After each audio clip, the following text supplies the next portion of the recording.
This is a Kd Kersey podcast, Halloween special. From her to be creeped out by a comedian and a musician, as they tell some scary stories to shock and amaze you on this, the spookiest of nights, All Hallows Eve.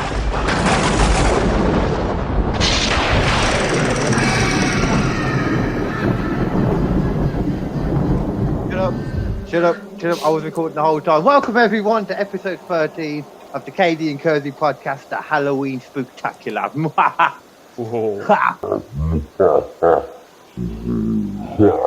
Okay, do you want to get going then? Absolutely. Do you want to go first with your stories? I don't mind. I've just got the one. A film was based on this as well eventually. Okay. Very loosely. Go Do you want me to leave that for now, and when you figure out the topic, then I can tell you what film it is. Yeah. Do it that way. Because I might figure it out. If I said the first sentence, you would figure it out because it's got the name of the film in it. Okay, fair enough. Okay then. So this is the story of Anneliese Michel.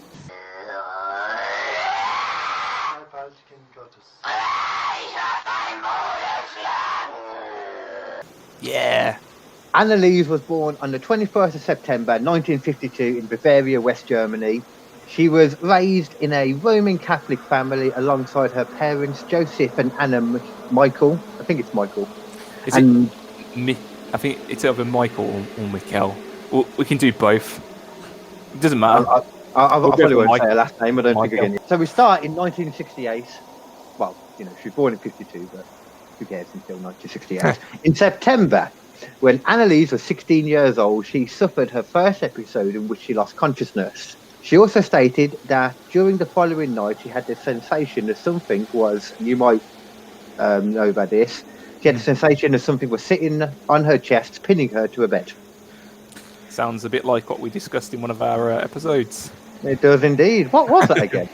That would be sleep paralysis for anyone Episode watching. 3? Maybe like one of the third. Yeah. Hold on. I think it was 2 actually.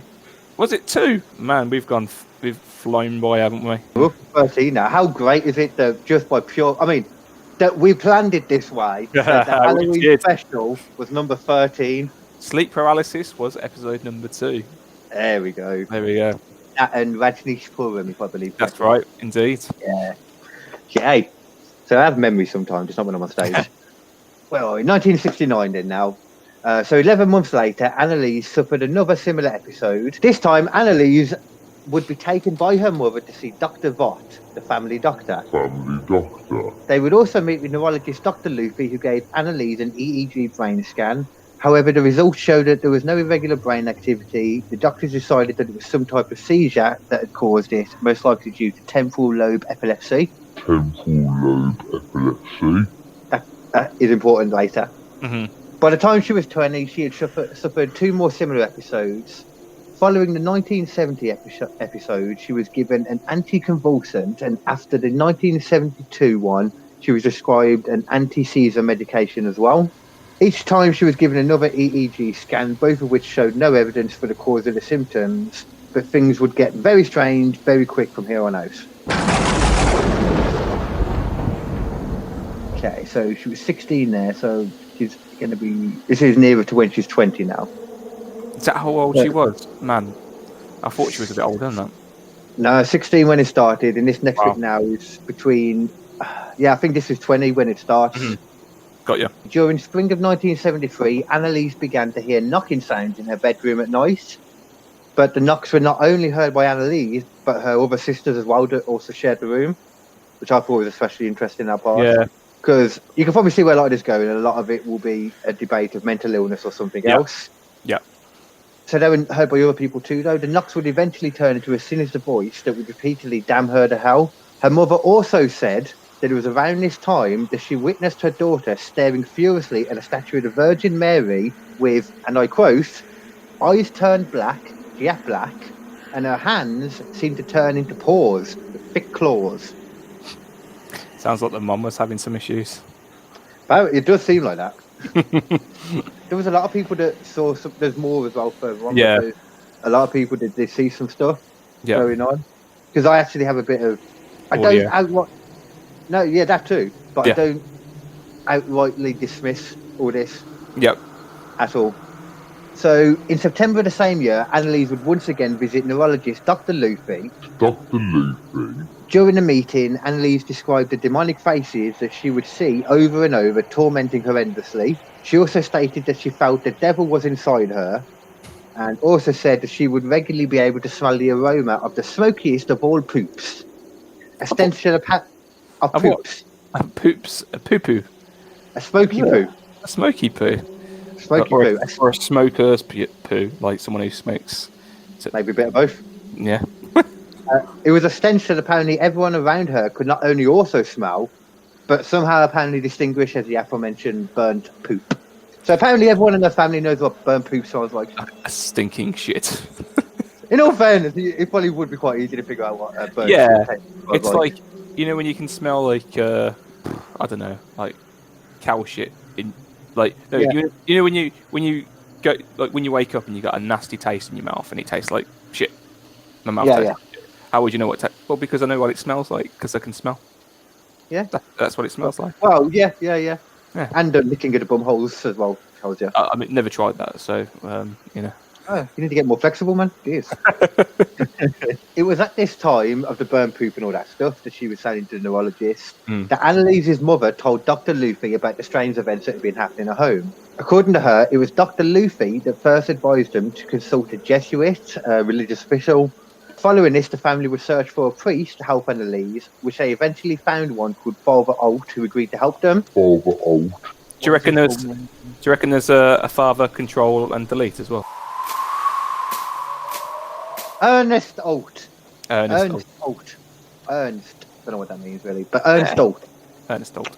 But when he agreed to help him, obviously it wasn't a case of, okay, I'm going to help you. This was 1973. You couldn't just go straight in and like, you know, and all that stuff. Yeah. Takes a bit of time. Yeah. Dip. Yeah. In November of the same year, Anneliese would also meet. I don't know what this means. I meant to check actually. You might know. Anneliese would also meet with a Freudian psychiatrist. Freudian. Freudian. I think it's something to do with German because this is. She was in West Germany. Where would that be? West Germany was. Yeah, so that would be the Allied side, wouldn't it? West Germany. It's considered to be the founder of a psychodynamic approach to psychology, which looks to unconscious choice to explain human behaviour. Basically, there's a fancy word for a psychologist.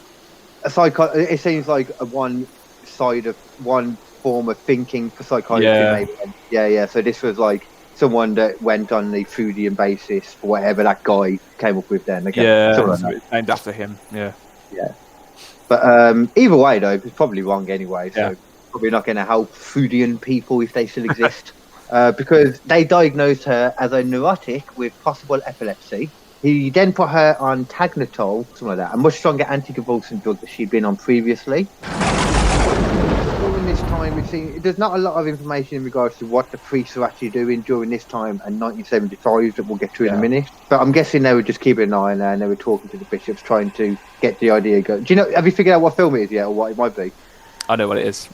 I do know this story, but I didn't want to just jump in and be like, oh, I know this, because I love hearing about this. Exorcism of Emily Rose. There you go, good man. It is indeed the Exorcism of Emily Rose, which is available on Netflix right now. I was going to watch it last night. Yep, I was going to watch it last night, but I thought, you know what? I'm not going to do it because I don't want to get scared. Because I'm not good with ghost stuff. I believe in it. It freaks me out when I'm high. I'm not going to lie. Don't forget, it's a courtroom drama horror film, so it's taken the ghost. Did you possess this young child? Yeah, it's classed as more of a courtroom drama. I can't remember. I know I've watched it ages ago. I just know it's got the woman from Dexter in it, and I want to watch it again. Jennifer Gattuso, who was also in Quarantine. Yeah. Which is available on Netflix and Amazon, I think. We should get paid by these people. We should. The hell is going on? These should be our sponsors. Amazon, whatever. Yeah. Okay. So 1975. This is when it all starts getting a lot weirder. So Anneliese's extremely odd behaviour and strange occurrences surrounding her begin to worsen. She no longer slept, replacing it with non-stop desperate, vehement prayers, praying. She would eat spiders and flies in her bedroom. She would lick her own pee-pee off the floor, which I assume she weed herself too. Yeah. But, to get Just a couldn't be toilet. asked. Yeah, couldn't be asked to go to the toilet. Just crotch here and take a little leak. But she would also destroy any and all religious items in the house and began to show. She began to show superhuman strength, which would be witnessed by not only the family but others too outside of the family. The doctors, priests, etc., all testified the same thing. Examples of this strength include her launching her sister across the room, quote, as if she were a rag doll, and her being able to effortlessly squeeze an apple in one hand until, quote, fragments exploded throughout the room, which is hard to do. It is hard to do. Have you ever tried? I've never been able to squash an apple. I think I remember seeing it in a film and trying to do it when I was a kid, and just like it's impossible. It'd be impossible, no? I can squash an orange, and so can you with a hammer as well. yeah, I can. I've never been able to squash an apple in my hand. I have tried. I love apples. But what would you want to squash an apple? Just eat it. Well, yeah. That's the point of the story. Exactly. During this time, then Father Alt was repeatedly visiting Anneliese and relaying his opinions back to the Catholic Church, advising them that she needs to be considered for an immediate exorcism, which is something that, of course, the Vatican is regularly involved in and trains the priests for. They've always done it. Grown in popularity since the 90s, probably since like exorcism and things like that. Yeah.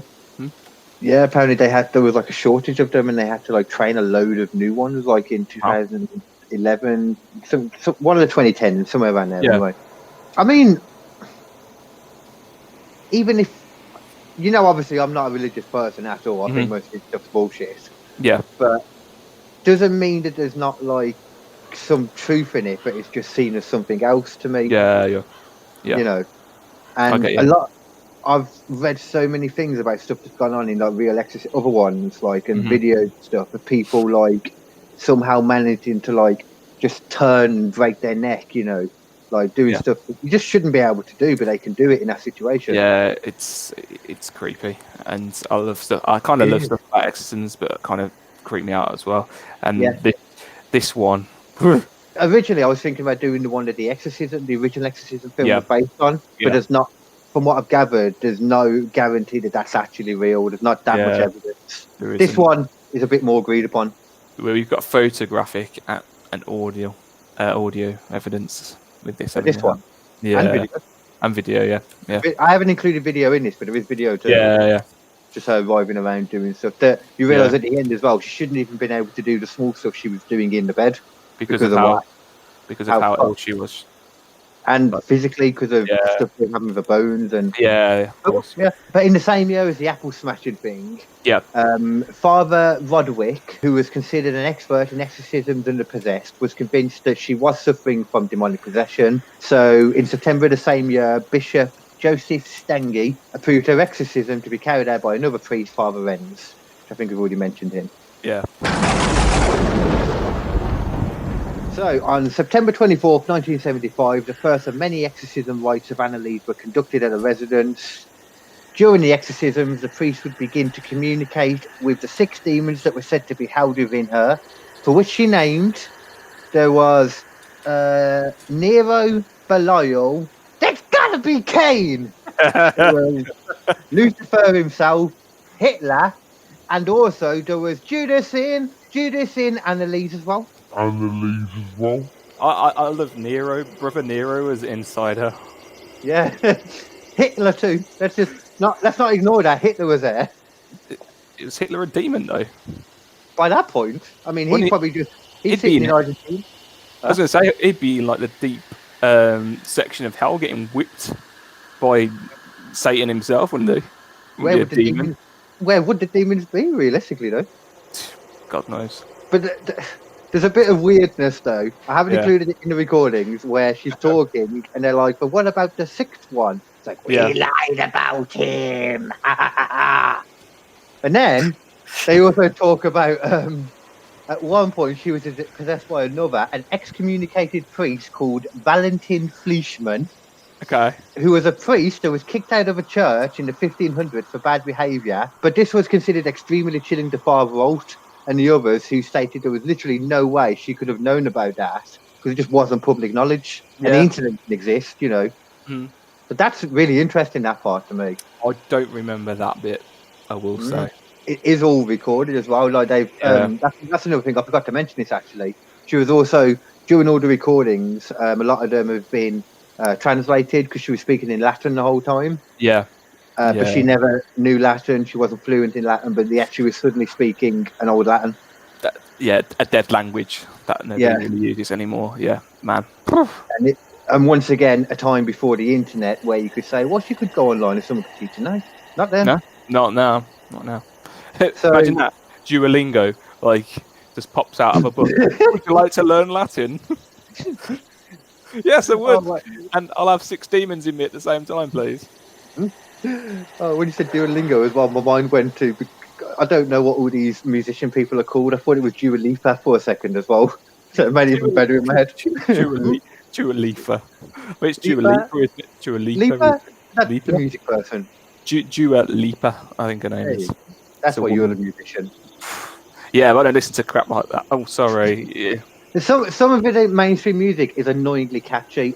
They're not always bad songs. Yeah. It's just people don't write them normally. That's the issue. It takes 7 producers just to write one catchy hit that gets the number 1 in the charts. Yeah. But then Bohemian Rhapsody was written by one person. It's very true. Very true. Yeah, okay. So at this point then, with all that other stuff, we need to mention, we've already mentioned it, that they were all recorded, some by video, mainly audio. So what I'm going to do now is I'm going to play a couple of the audio clips. It will start with her regular voice, Anneliese's regular voice. You'll see a picture of her on the screen too. It's a very small picture, so it will be pretty much visible still. Okay. Okay, then. Yeah, so it will start off with her as her normal self, and then there'll be a few different versions. I think it's like 57 seconds, something like that. Let's have a listen, and I'm going to go and hide in the corner. Same. Bye.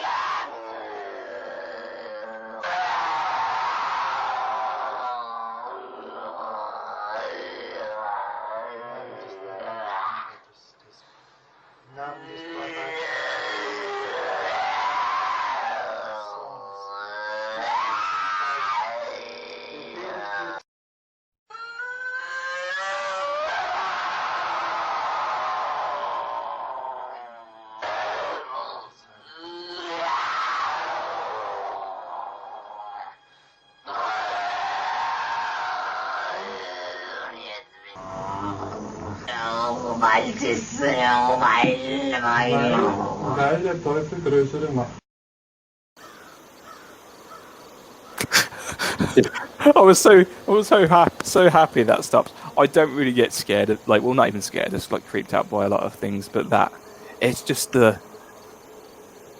horrible. And because I've heard it before, and I know the bits where you talk about, and she's speaking about all the demons, about Hitler. Hitler. Yeah. Hitler.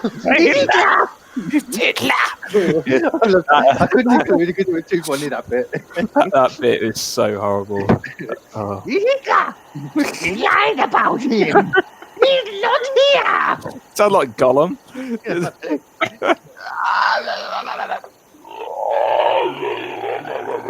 I'm glad that's over though. I'm laughing at it just because I'm crying inside, that's what I'm doing. Yeah. Alright. So by May 1976, Anneliese was said to be much worse. She'd begin hurting herself and others, repeatedly hitting her own head against the wall and biting herself and others when they tried to help her. Her family stated they were left with no choice but to tie her up to stop her from doing further damage to herself, which I kind of get at this point. I don't know if she should... Difficult decision, isn't it, to make? Yeah, well, she made it for him in the end, though, because it backfired badly because she refused to eat. Stated, and I quote, she was saying she was not permitted to eat. I'm guessing by the demons inside. And once again as well, though, despite her weighing less than about 80 pounds at this point, she was still said to exhibit great strength when people attempted to restrain her, which is just weird too. That's pretty mad. By June, her condition had worsened even further. She had lost even more weight and was said to have had a fever but refused all medical help as her family was still trying to push it on her. So they were, because they took her to those other doctors or psychiatrists. This is the thing that people don't seem to get. They were still trying, but I'm guessing she was an adult at that point, technically. So there's only so much they could do. Yeah, which I am a bit confused about with what happens later on. Yeah. But so later the same month, then another exorcism was performed on her. She begged for absolution. The next morning, her family found her dead in her bed. She died of starvation and dehydration at the age of 23 after enduring 67 exorcisms performed on her. 67. Wow. Yeah, this is what I was mentioning earlier. An autopsy revealed that she had 2 broken knees from the endless praying as well. And they were like, she should not have been able to move around at all on her own. Them picking her up, her pushing her away, and even in the recordings near the end, she's all roving around, moving her legs and doing stuff. And it's like she's got 2 broken knees at that point that apparently she would have hardly been able to use. Yeah, it shows how much she must have been praying if she was getting that. Because I didn't. It was this weird phrase I used for it. And I was like, what does the word mean? I looked. It's like, oh, over praying. Okay. Maybe it's the movement she used to do. Like she used to like quickly go down on it, like straight down on her knees, and like when you crack your knees off the floor. Yeah. Maybe she was just giving head too much. I think she was picking up. She's probably picking up a lot of the short change on the floor that she kept finding and offering it as something to those demons. Change. Found some precious. Found some money for you. Take my money now. Found some money for you. Take my money now. Hitler is the money. Take the money back to Argentina, Hitler. Thanks, Oh God. Anyway. Serious. It was also discovered that her brain. Oh yeah, this is the thing. When they did like the autopsy and that. Yeah. Afterwards, her brain showed absolutely no signs of any type of temporal lobe epilepsy, which is what a lot of them said was the reason for it all. Yeah. She was said to have a completely healthy and normal brain, no physical reason whatsoever for any of her conditions. Apparently, a lot of the epilepsy and all that kind of stuff, you would see it all. Yeah. Yeah, there's patterns in the brain for it. I suppose it would be the neurologist who would have a look at it. Yeah, I mean, the physical, like, when you look at the brain. Yeah, they know what they're looking for, man. Yeah, one thing they've been able to do for a long amount of... I was about to say, this is 1965, though, but at the same time, I just thought one thing they have never had an issue with was cutting up dead people to see what happened to them afterwards. So they probably did know what a dead, brain like this should look like. Yeah, definitely. But, after that, there was an investigation. The state prosecutor maintained that her death could have been prevented even 1 week before she died. What were you going to say, sorry? No, I'm just going to say this bit. Yeah. I don't know what my opinion is on this bit, to be honest. In 1976, the state charged her parents and priest, Alt and Arnold Renz, with negligent homicide. During the case, her body was exhumed and tapes were played to the court of the exorcisms over the 11 months which led to her death. Naturally, the court repeatedly refused to even consider the concept of possession.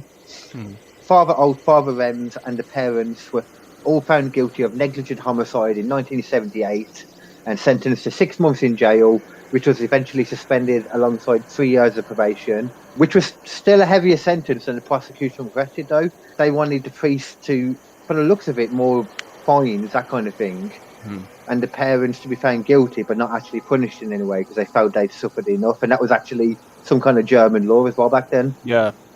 But they ignored all that anyway, though. Many felt it was a case of misidentification of mental illness, but some of the evidence of witness testimonies, if accurate, paint a different picture. Yeah, so nothing really happened to them in the end anyway, basically. They did get found guilty for it, but they got suspended sentence and just 3 years probation. Fair. And that's the story. I hate that they got charged for it. It's just crazy. It's one of them, like, I'm just a bit confused of the law. Like, say if up until they're, I don't know, let's say if they're up until they're 25, they're treated as kids still. So the parents are their guardians. Then I get that, because you should force them to go to the doctors even if she's like, no, Hitler will come for you. Hitler does not like the doctors. He wants a lollipop. What's your final verdict on it all? Because I know watching the film probably doesn't really help But going to watch listen to the audio and see the footage and the photos, it's hard to say, isn't it? But yeah, I'm interested in what you think. Sorry. I mean, I believe all of that can happen. I don't believe they're demons and that the religious people are the be all and know all of what they are, but I think there's legitimacy to it. Yeah, that's fair. I actually kind of believe this one. Yeah, same. Yeah. I have a feeling about it, and as I mentioned, every time I listen to the audio of that, it just creeps me out. And I think it's because I do genuinely believe some of it. But if you take it back to have you ever seen much about the Enfield case, where the sister or young girl was claiming that she was possessed by a demon, by Bill. It was the demon. It was a ghost or a poltergeist or something. His name was Bill, and he comes in at night, and that's how she talks. Can't think of the girl's name. You'll have to go and watch it. It sounds slightly familiar. Well, Enfield Haunting, I think. Enfield Haunting, yeah. In Conjuring 2, it's one of the main story for it. Oh, okay, that's why I recognise it. Yeah. Yeah. What about the two? What are the names again? The two ghost hunters, ain't it? Ed and Lorraine. Yeah, Warren. Warren. Yeah. Yeah. Yeah, but it's based on this family, and it's the one sister claims that she's possessed. And guess what? It turns out that it was all fake, and she was just faking it. And there's photos. Really? Yeah, there's photos where it looks like she's elevating off the floor, and she used to say that this ghost or demon poltergeist used to throw her across the bedroom, and it's literally just her jumping up in the air like this. I've seen that photo. Yeah. Yeah, and it was proven that she was making it all up. Well, I mean, that's and I think that's why something like this may get confused with something like that, and it's disappointing. But it'd be silly though at the same time. Yeah, just it was. It would. Yeah, it would. It's like when I forget with all this political stuff, but the right wing people or left wing people, whichever one says you should believe all women when they say they're victims, that goes out the window as soon as you think about the same Maxwell. It's very true. Piece of shit. It's such a dumb thing that is believe every victim. You're fucking crazy. Why would you do that? Just believe someone. So you've never met a woman that lies. Dreadful. I say the same thing you've said it to men.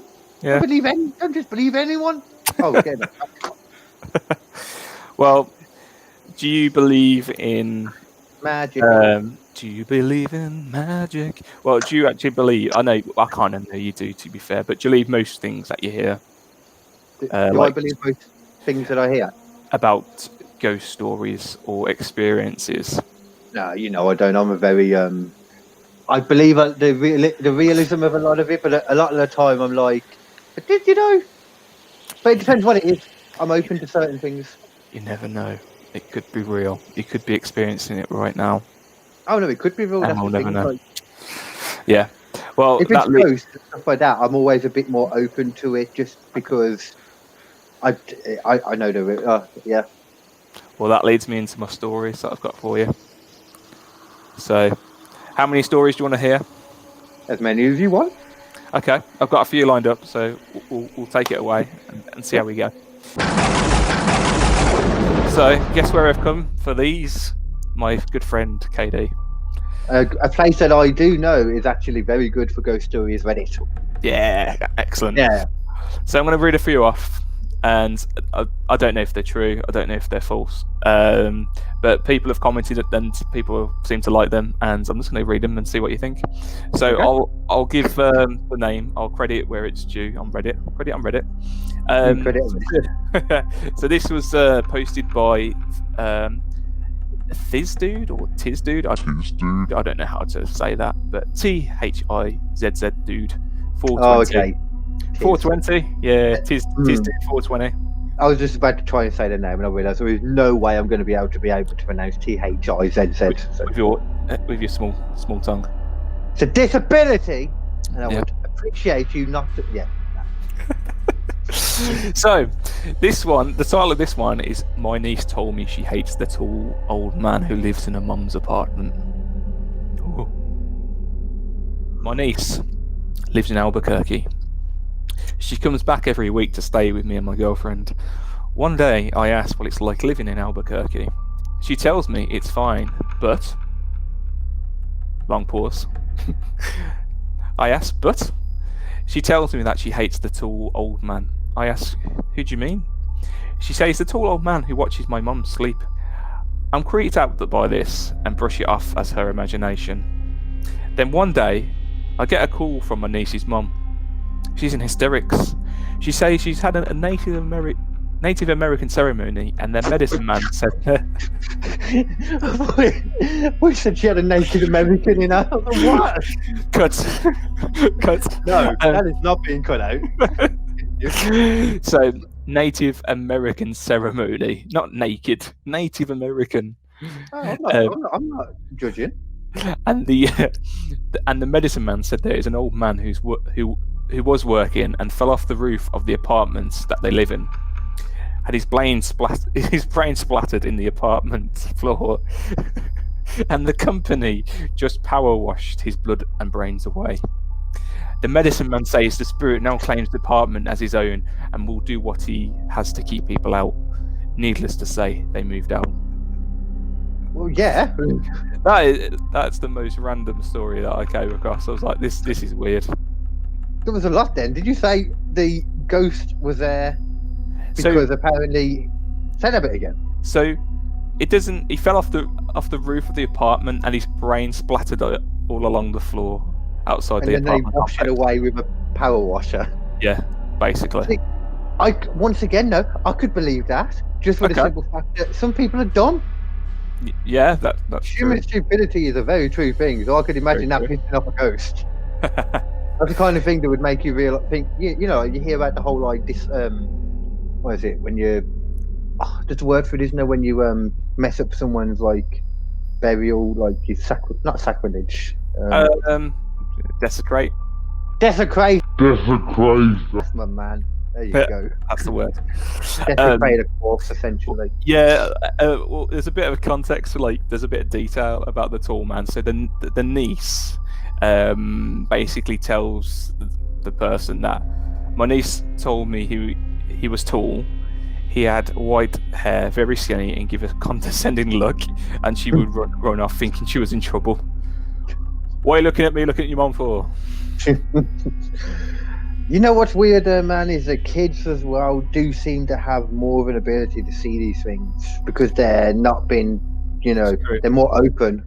But the medicine man told the mom that it's true.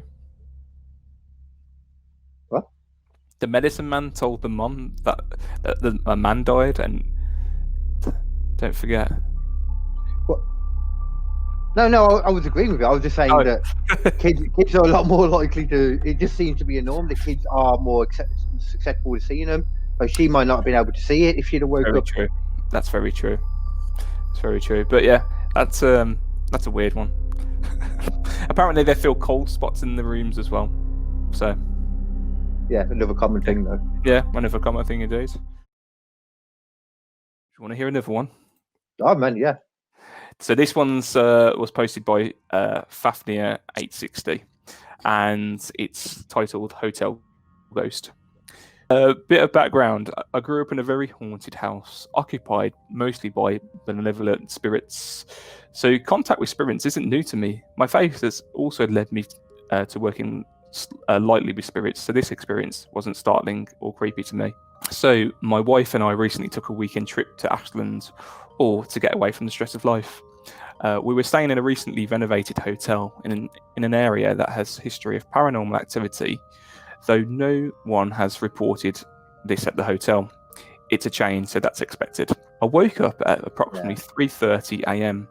feeling extremely warm, despite sleeping next to the AC, or the aircon, which was set to 62 degrees. I figured I was just dehydrated, and as I've been having hydration issues lately, most likely due to stress from work, I rolled onto my back to grab my cup of water when I felt cool hair in my face. Maybe you meant air. Yeah. I think it missed there. Their hair was so cold. Oh, wait, no. Listen to this. I knew it wasn't my wife's hair, as the shampoo has a certain scent, and how she was laying wouldn't allow her face to cover my face. I drank my water and I rolled back over and fell back to sleep. Next thing I know, I feel a weight behind me over the blanket and the sheets. I feel a tingling on my leg, which slowly moved up and down. I figured this to be my back issues acting up again and shrugged it off. This person has a lot of issues. Yeah, apparently. Well, no, at least they're very aware of it, you know. Kind of freaked me out. I had a shiver when you were going through it. I was like, oh, God. Did you? Oh. Yeah, creeping into your bed. That whole thing, man, is scary. Like, waking up and just... I've never experienced that, thank God. Lucky. You were lucky. The only experience I've ever had with ghosts was in an open space, so at least I could run away. I didn't, but I could. Looks like this person doesn't have that opportunity though. So shortly after, I felt the weight on the blanket press harder. My back and stomach got cold and I felt the hair on my back. Again, I was cuddling my wife so her hair could not be on my back. After about an hour, the weight lifted from my bed and my body temperature balanced out again. Typically, I'd assume... Whoa. He was just sitting there for an hour cuddling his wife with some hair rubbing on his back. Just for an hour. You used to wake her up, wouldn't you? Wake up. I was like, what? You didn't think to turn your head and have a look in that whole time? I know, yeah. I suppose he was just too... Well, he or she was just too scared. Probably, yeah. I'm taking a piss, but I don't know if I would, man. Yeah. I think I'd probably turn. I think I'd probably turn if I'm honest, but then I'd still be creeped out. I'd turn out the hotel, whatever time it was. I'd be gone. Yeah, just run. Well, it was like 3:30 a.m. So yeah, out on the streets in Ashland. So yeah, I'd rather run into some random chap guy in the middle of Ashland in my boxers and run into whatever the fuck was stroking my back with its hair. Maybe it was a tail. Maybe it was a dog, a ghost dog. That doesn't make it any better. I've could look up to him instead of your wife. Even though they do say if you ever really get the chance to come up to a ghost, don't be scared because they're probably more scared than you. Tell them that they are dead and they be aware of it then and they may move on. Which I respect that. I'm not saying I do that. Yeah. So typically, I'd assume I had an episode of sleep paralysis. Woo! But I was able to move as I wished and did not suffer from any of the other hallucinations. So, like, I don't know, like the Hat Man that we discussed and stuff like that. Oh, yeah. After this experience, and I awoke, I felt a new light in myself and my stress seemed to melt away. It was the most pleasant paranormal experience I've ever had, but I was sure to instruct the spirit to not follow me, just in case. I moved my security camera to point into my house rather than outside. If the spirit did not listen to my instructions to remain at the hotel, I'll be sure to post the videos. Yeah, I'd be worried about it following me though. Yeah, I get that. I kind of feel like it sounds like a guardian angel if his stress has been taken away from him. Yeah, and from the sounds of it as well, what you said at the end as well explains a bit more as to why he might have just been waiting for that hour because he felt like a sense of calm or something in that case. Because you do hear about that a lot of the time. If it's one that doesn't seem bad, you get an overwhelming sense of happiness or relief or just chillness. Yeah. I mean, he goes on to comment against a few people's questions. Would a ghost appear on security cameras? So it's good your back issues were resolved. Helpful huggy ghost probably just wanted a cuddle. And then fair enough. The poster goes on to post. Not sure if there's enough energy at my place for a spirit to appear, but if this one's anything like the ones I grew up with, moving things can be. I've seen videos of large items move, but I've only ever seen mold light flickering and like a hand towel lift and drop growing up. So, as we know, he had some weird experiences. Doesn't go into say too much about them, but I suppose this was quite a nice one. Yeah. Oh, yeah. There you go. So, story number 2. See, there's a lot to that I like as well. Like, I think as well, it's houses are the scariest things to be haunted. Like hotels and stuff. Yeah. At least you're leaving, but even if it's not your house, it's the idea of being in a normal house. Yeah. When shit's going on, especially when it does it in the day too. If you've seen any. The Shining, that's based on a haunting at a hotel, isn't it? Like about the Overlook Hotel. Stephen King wrote about it. He went there. Can't think what the real is for now. Yeah, I watched something on it not that long ago because I didn't realise that it was a legitimate haunted thing. But you can when they walk you through, you can see it looks just like it. The maze is tiny. The Stanley Hotel. The Stanley Hotel. That's it. Yeah, the Stanley Hotel. It's weird though because, as we mentioned, it's from the 1977 book by Stephen King, The Shining. I think it's called the Overlook Hotel in that, and then the film was directed by Stanley Kubrick. Isn't that weird? Yeah. But a lot of people seem to think that Stanley Kubrick went there, but he never did. Yeah, but wouldn't have Something. I don't think I've ever heard that. But yeah, that's apparently got loads of cold spots and weird stuff going on there. So, a creepy hotel. Where are we? So on to story number 3. This was posted by OK Rabbit 6761, and this is titled "Giant Ghost Hand." Oh God. Okay, this is where you might lose me. In brackets, first experience. So you never know, there might be more. I like that. He knows this is the first one, the first of many. Just episode 1. When I was 9.5 years old, I had my first paranormal experience. I woke up around 3 a.m. It's always 3 a.m., isn't it? 3:30, 3:15, yeah. Witching hour. 3 a.m. I had, I'd always had a natural habit of checking the time, even as a kid. And I remember the time was actually 3:03 a.m. For some odd reason, when I lived in that house, I would always wake up around that time, but only in that room and in that house. Anyway, as I was glancing at the clock, I happened to notice at the corner of my eye, I saw something floating. I then turned my attention to my doorless closet. So I'm assuming a closet without a door. So a hole in the wall. Hole in the wall. And on the top of the shelf was a ghostly transparent head. Wait, hold on. So there was a wardrobe and he saw a head in the wardrobe. So there's a wardrobe, it's like a gap, and then there's a shelf. Yeah. And then he or she saw a transparent head. There you go. Okay. So translucent. Translucent. Yes. I was in complete shock, and I just laid there frozen in fright. As I was finally working up the courage to get up and run out of my room, suddenly a giant ghost hand, translucent ghost hand, rose up from the ground like a video game enemy. Like Dark Souls. Right. It was nearly 7 foot tall, and at that moment, Wait, it was nearly 7 foot tall. Yeah. The hand. Right. Tall in what sense? What was he standing on? Was he like walking like Thing from? I imagine Thing from. I think it was just like from Addams Family. I thought it was an arm too. Yeah. There was just a hand like this. There's the floor. I'm going to imagine a hand walking like that. Yeah. It was nearly 7 foot tall, and that moment I lost the courage to move, and just stared at it. When suddenly it swung back and lunged towards me. Sorry. I instantly hid under the covers, shaking, and after what seemed like forever, I finally took a peek and saw that both the hand and the head were completely gone. How would he even be able to see the head still? There was a 7 foot hand in front of him. They're translucent, you can see through them. True. Good point, I forgot that part. Yeah. Imagine how that head felt, because that is definitely not his hand. Yeah, that's a bit weird. That's a really weird situation for that ghost. That ghost is having a bad day. Yeah. So apparently they looked at the clock. The time was now 3:08. Only 5 minutes had passed during this encounter. I ran out of bed, turned the light on, and grabbed my baseball bat, and never wanted to sleep that night. Wait, there's a ghostly head and a giant ghostly hand in my bedroom. I'm going to wait for 5 minutes and then get a baseball bat.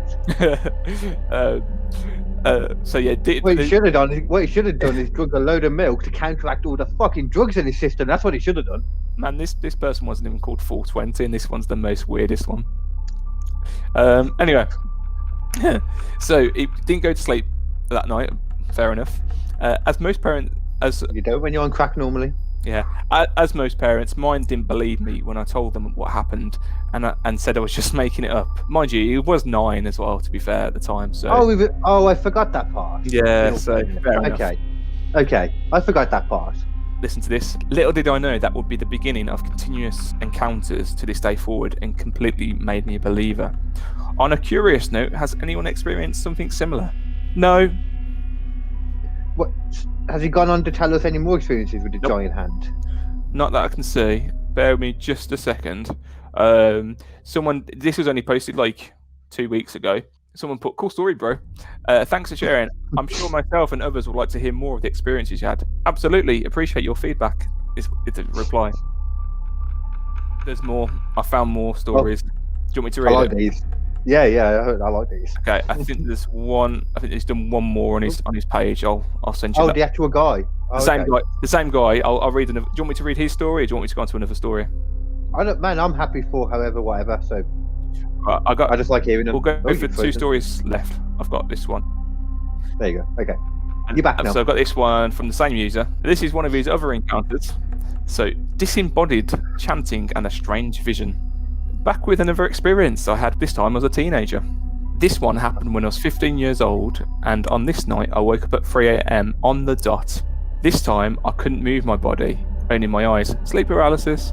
I thought I was having sleep paralysis episode, but the strange part was I started to feel a tingling needle-like pain all over my body, and as the pain was growing, I started to hear a strange chanting.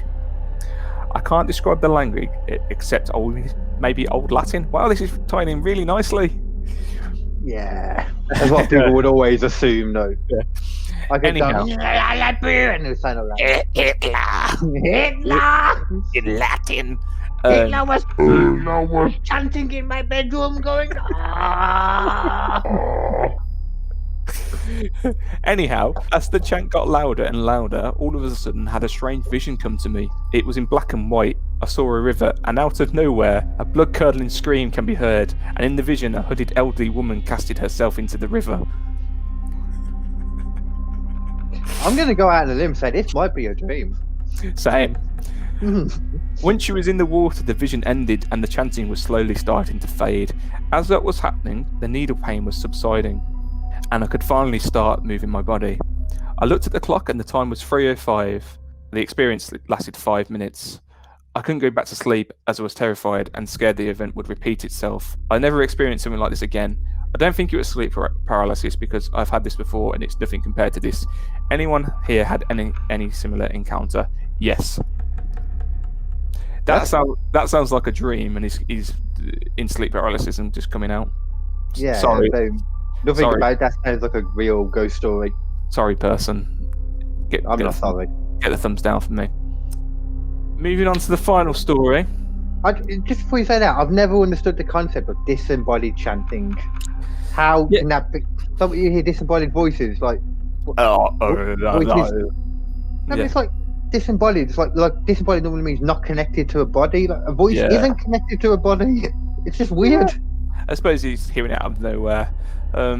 If someone's standing around the corner, you'd hear it out of nowhere.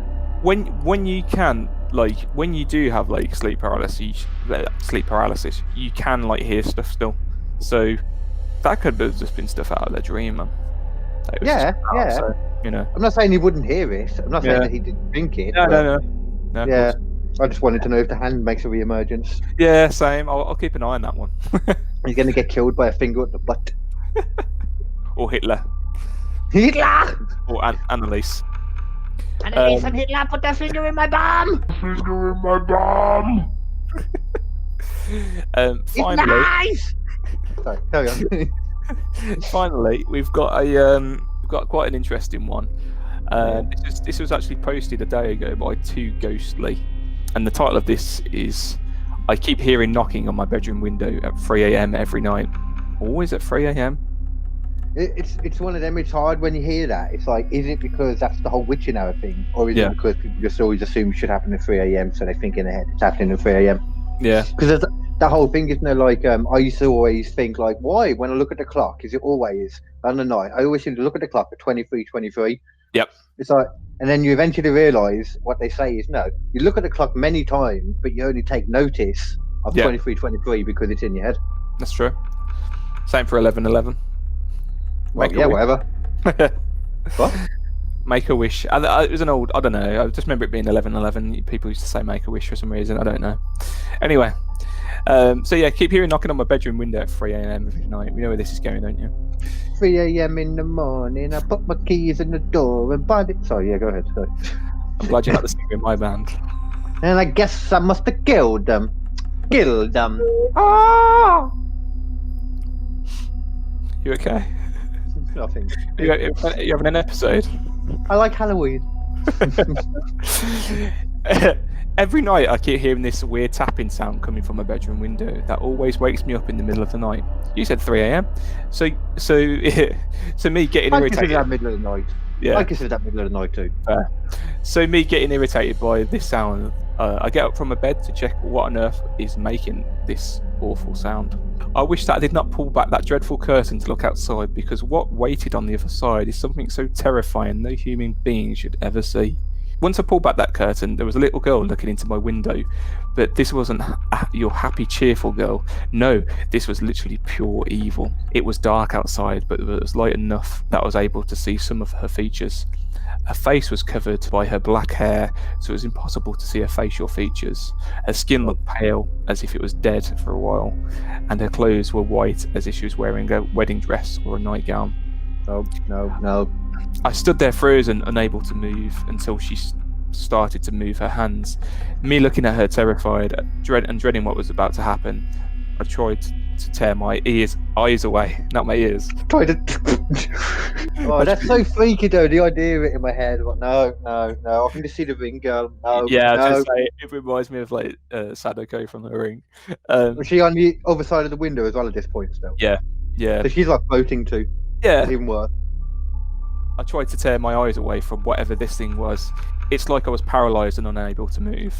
She moved her hands close to her face and revealed her face to me, and what I saw was terrifying. She had menacing eyes, darker than night itself, a big smiling stitch-up mouth that looked like it reached from ear to ear, like a Chelsea smile, and her face looked so pale and wrinkly as if it had been dead for a long time. This scared me so bad that what she did next was something that was unexpected. She began banging on the window with her hands as she stared at me with her evil, menacing look that made me fall on the floor screaming, and near on the verge of crying, because all I was thinking was, what in the hell was that? I was so terrified that I ran out of my room to my bathroom to hide and to calm down. I stayed in there for an hour until I felt brave enough to go back to see if she was still there, and when I did, she was gone. The one thing I learned from this is to never look outside your window at 3 a.m. in the morning. I don't know if that's what I take from that. Yeah, it's always 3 a.m. So yeah, that sounds pretty demonic to me. A lot of people comment on that and say this does sound like a demonic tactic. Does do the tapping sound comes in threes? Yes, they repeat 3 times and then stop. And other people asked, do you ever experience anything like this during the day? Absolutely. There was a little comment down here. So why, if he experiences all this stuff in the day, why is he only just mentioning this one now, and not mention the other stuff before in the story? Yeah. Please ask someone to bless your house is another comment from another Reddit user, which I think is fair. I would do the same. So I mean, I don't see why that would make any difference. From what I've heard, any time that happened, once again with this exorcism one that I did, it makes it worse. Yeah, it seems like they get pissed off by it and start doing shit. Yeah. But well, if you were some let's say for example they're aware that they're ghosts and they can do this, if you were just some person walking in that thought, oh, I know everything, I know how to do this, I know how to get rid of it, it would piss them off. You'd be like, who the fuck are you? It's true. Yeah, I even know who I am. It's very true. I mean, and I don't believe in demons either. I think they're all the same thing. You see a lot of with these films, when we see like the exorcisms, they get really pissed off, don't they? Exactly. There was a pretty good one actually. I mean, it's not an amazing film, but it's found footage, and we love found footage. I think it's called The Last Exorcism. That was pretty interesting. I think it came out in 2013. It's very similar to like Exorcism of Emily Rose and like The Exorcist, but like just on a handheld camera. I feel like I've seen that. I've seen a lot of them, but they all just kind of mold together in there for a while. Especially when it went through like a little boom period of ghost stuff. Like it did, and found footage films. They're same for Paranormal Activity. Like they were really big a few years back, and there are some really great ones out there. Like have you seen As Above, So Below? No. That's a great one. No. That one's about the Paris catacombs and just being I've seen that. Gateway to hell. Yeah, I've seen the poster actually. I do find that really interesting, the catacombs in that. Really? Yeah, it's just fucking skulls lined along the fucking wall and that. Yeah. And Creepy. for people that believe in ghosts and like us, like I don't see how there couldn't be shit down there. Yeah, definitely. But that film's pretty good for stuff like that. And another one is Grave Encounters, and it starts off like, you know, you get these awful shows where it's like they're ghost hunters and they're just absolutely pathetic and they're just like so cheesy. It starts off like that, and they go to investigate this asylum, but it turns out to be real. So they're going in knowing it's all false, like everything's false. Ghosts aren't real, and they. But like coming across on their TV show, like, yeah, we're the ghost experts. Oh, but they go in like probably about 80% of the actual ghost. Yeah, can't tell you I like that probably. Definitely, and they go into this assignment thinking it will be the same, but it's worse. Oh, well, be no, that sounds quite cool. But now the fucking thank you for freaking me out, Evan. You are welcome. I hope you sleep well, and I hope you enjoy those. Oh, one thing you might like actually, then, considering you like all them, is have you? I'm sure we spoke about it last time. The new Unsolved Mysteries series on Netflix. I've not seen it yet. Not the new series. I'm currently watching Sherlock of all things. Okay. With Fran, because she's never seen it and she's loving it. So, is that, which one is that? That's not the Benedict Cumberbatch one, is it? Yeah, it's the Benedict Cumberbatch. Yeah, that's the one we're watching currently. Oh, yeah, I was thinking of Elementary. That's the one I was thinking of. The other one. Yeah. Lucy Liu. Yeah. Would make more sense. Yeah. Weird. I haven't watched that. No, I haven't watched any of the Sherlock stuff. But on Unsolved Mysteries, one of the episodes, the last one is, I think it's the last one or the one before last. It's all about ghosts, but it's about the one Japanese tsunami. And my drummer in the band was telling me about this actually, because he loves that show as well.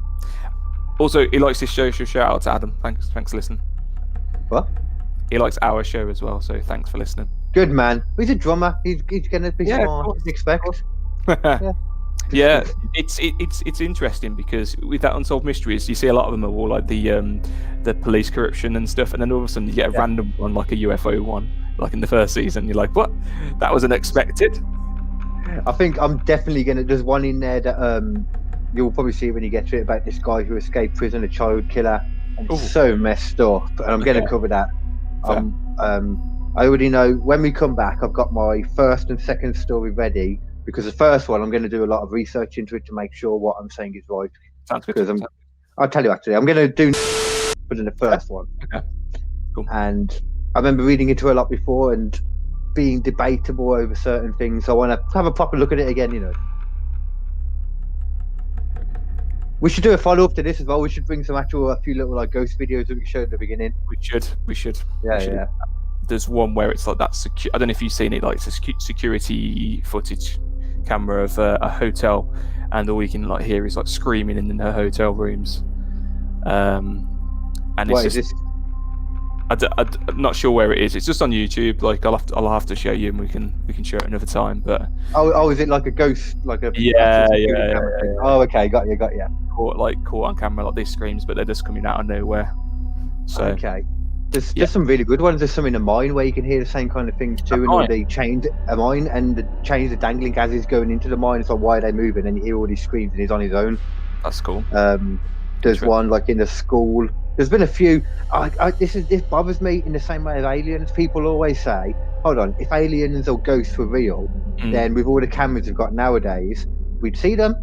You go on YouTube, any of you watching right now, go on YouTube, type in ghosts or a real life ghost. There's fuckloads of videos on there. Everyone just assumes they're fake, and because you can fake them so easily. It's pretty much, that's why they get thrown out a lot. Exactly. And I'm sure, like, I would assume like 60-70% of them probably are fake, but you've got to assume some of them, you know, I would assume some of them are real anyway when I think it's complete fact. So yeah. So if you want to be creeped out tonight, that's what everyone should do. Halloween night, after coming to watch, you know, absolutely. After coming, you know, watching this, and then later on tonight, and then after coming to Leicester to see this beautiful person on stage, then, you know, creep yourself out at the end of it by watching some nasty ass ghost stories. I forgot where I was going with that then, mid-sentence. That's fine. It sounds good to me.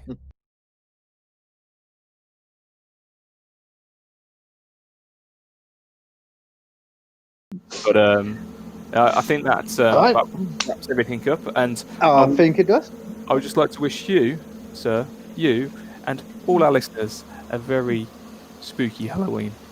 I would like to wish the same thing as well. And this is the safest time of the year, safest holiday of the year, because everyone wears masks anyway. So be safe, wear your mask Good point. when you go out. Good point. Yeah. I'll be making that point on stage later. Great, excellent. Well, I hope it goes well for you. No, And thank you very much, man.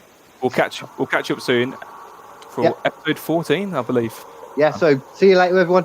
Take care, everyone. Thanks for listening. Whoa. Hitler! Hitler is coming for all of you!